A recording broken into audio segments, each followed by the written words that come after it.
presented by KJ Bhojpuri.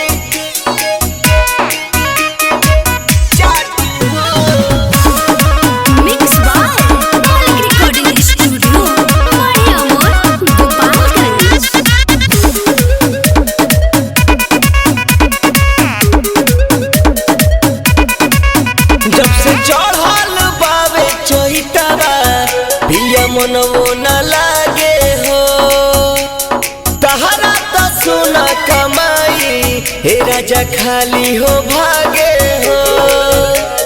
हरे राजा से चढ़ल बाबे चैतवा पिया मनवो न लागे हो तहरा तो सुना कमाई हे राजा खाली हो भागे हो।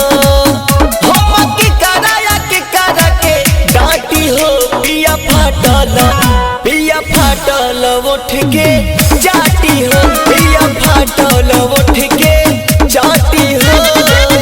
पिया फाटल उठ के जाती हो।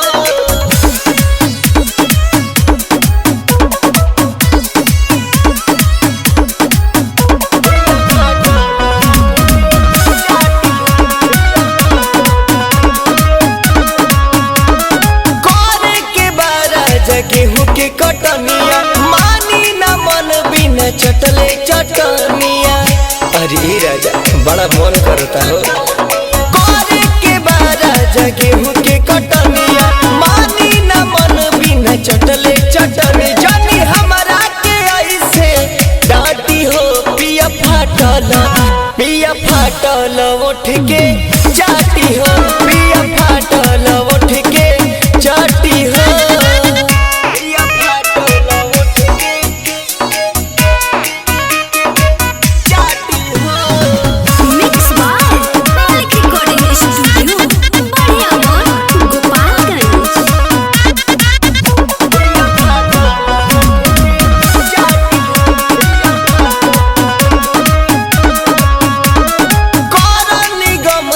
बहरा से अइला यादो हो गोलू के नहीं समझइला।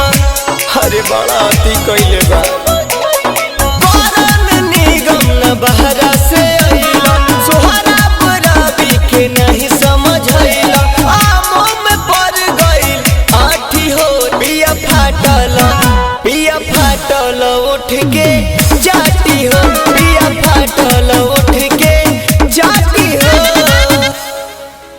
पिया फाटल उठ के जाती हो पिया फाटल उठ के जाती हो। KJ Bhojpuri।